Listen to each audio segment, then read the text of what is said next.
Municipal స్టేడియంను ఇప్పుడిప్పుడే అభివృద్ధి చేస్తూ వస్తున్నారు. ఇప్పుడు మళ్ళీ ఇందులో ఇంత భారీ సభ పెట్టి గ్రౌండ్ అంతా కూడా అస్తవ్యస్తంగా తయారు చేశారు. దీన్ని మళ్ళీ రూపురేఖలు తీసుకొచ్చే అవకాశం ఉందా? దానికి మీరు ఎటువంటి నిర్ణయం తీసుకున్నారు? ఇక్కడ ఈ సభ పెట్టడం వల్ల నిజంగా మున్సిపల్ స్టేడియంకి చాలా మంచి జరిగిందని నేను చెప్తున్నాను. ఎందుకంటే ఇక్కడ వర్షం వస్తే ఎట్నుంచి వాటర్ వెళ్ళాలనేది కూడా వెళ్ళడానికి దారి లేదు.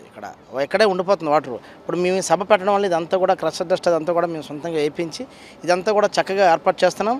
ఇక్కడ ఉన్నటువంటి వాళ్ళందరూ కూడా చెప్పుకుంటారు, ఇక్కడ ఈ సభ అవ్వడం వల్ల ఈ గ్రౌండ్ చక్కగా బాగా తయారైంది అనే విధంగా అవుతుంది. ఇప్పుడు వర్షం వచ్చినప్పుడు వెహికల్స్ వచ్చినప్పుడు చిన్న చిన్న ఇలా గుంతలు పడడం కామనే.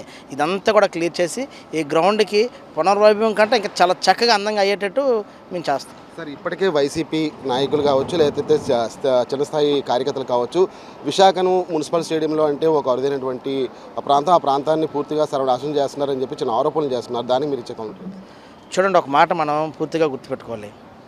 ప్రతిపక్షం కూడా లేనటువంటి పార్టీలు వాళ్ళు ఏంటంటే ఒక బాధలో ఉన్నారు. ఇక్కడ జనసేన, టీడీపీ, బీజేపీ కూటమితో దాదాపుగా 164 సీట్లు గెలుచుకున్నారు. ఆంధ్రప్రదేశ్ అంతా కూడా చక్కని కూటమి పాలన ప్రభుత్వం అందిస్తూ ఉంది. వాళ్ళని ఎలాగైనా సరే ఏదో విధంగా చెడ్డ చేయాలి, ఏ పని చేసినా కూడా కానీ విమర్శలు తీసుకురావాలని చెప్పేసి అలా ఒక ఉద్దేశంతో ఉన్నారు తప్ప అవి మనం పరిగణలోకి తీసుకోవాల్సిన పని లేదు. కూటమి ప్రభుత్వంలో ఎటువంటి మంచి పనులు చేస్తున్నారు.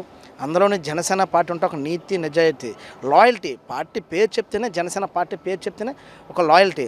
నిజంగా ఏదైనా ఇబ్బంది జరిగితే అది జనసేన పార్టీ భరోసాగా చూసుకొని చేస్తే తప్ప దేనికి కూడా సంకోచించాల్సినటువంటి పని లేదు.